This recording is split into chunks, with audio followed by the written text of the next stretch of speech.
In this video, I'm going to show you how students can share their work with you, either live on a Zoom call or share with you before or after class. Okay, so let's start with what is probably many of you are familiar with, but just in case, I want to touch base on it. A way to share images or videos is a great way to do that of work is through Google Drive, Dropbox, or OneDrive. Now, these are all different storage solutions. And it's just really easy for them to send you a link or for you to create a folder, share it with them, and they can upload their own work there. That's typically what I do. Now, I'm lucky in that my school uses Google for our email and things like that, so we get this and we get a pretty high storage rate. And I tend to use it the most just because I get the high storage. And also, it's really, really easy to use. It's easy for them to share and them to upload stuff as well. And they all seem to be pretty familiar with the Google products because a lot of high schools and elementary schools seem to use these products as well. But if not, Dropbox is another solution. But again, you don't get quite as much storage.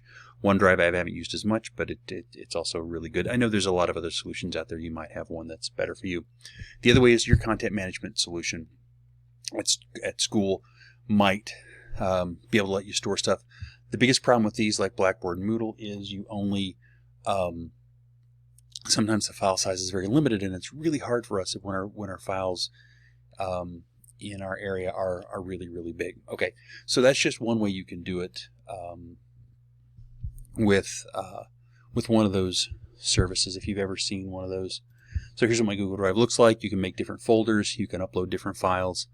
And again, it's really easy to just, like if you want to share this particular video, you just hit share, and then the settings come up and you can set it to make sure particularly if you have a school account, you want to make sure it's not restricted to just people at your school. And that's just something that's really, really easy to change. And then there's a link in there you copy. Okay.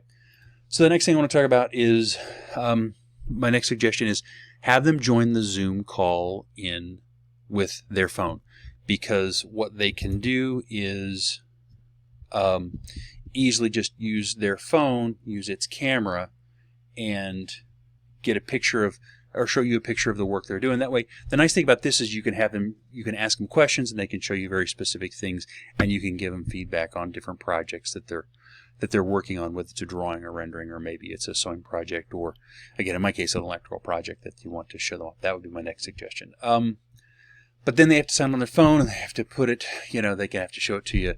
They just have to remember which one they're using. Another solution, kind of similar to what we were talking about before, we talked about in one of the other videos with the cameras, is something I found today called Epoch Cam. Now, this one was something I never tried before today. There's a free version of it, and it does come with ads that kind of interrupt every once in a while. But I think for class it would work perfectly well.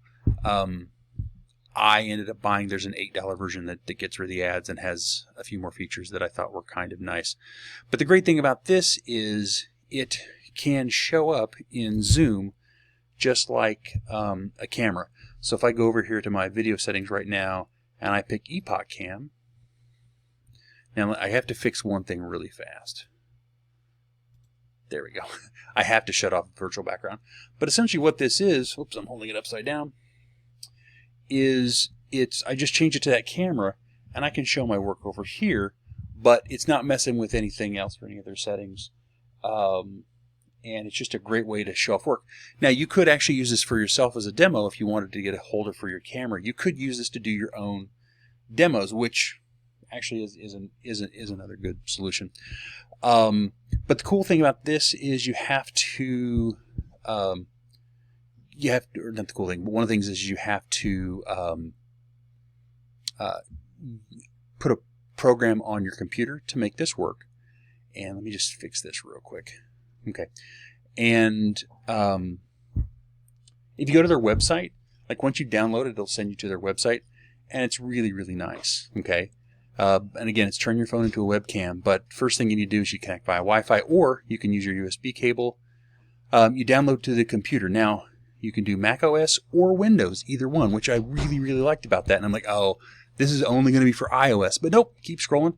It's also for Android or iPhone or iPad. So it's very, very versatile, which is why I think I like it, and I'm going to recommend it. And then Once you set those two things up, it puts a little program on your computer. The second you turn on the app on your phone, it shows up, and then you can start streaming. All right, so this was a short video. These were just the 3 things that I wanted to, ways that I think students can share their work. Thanks.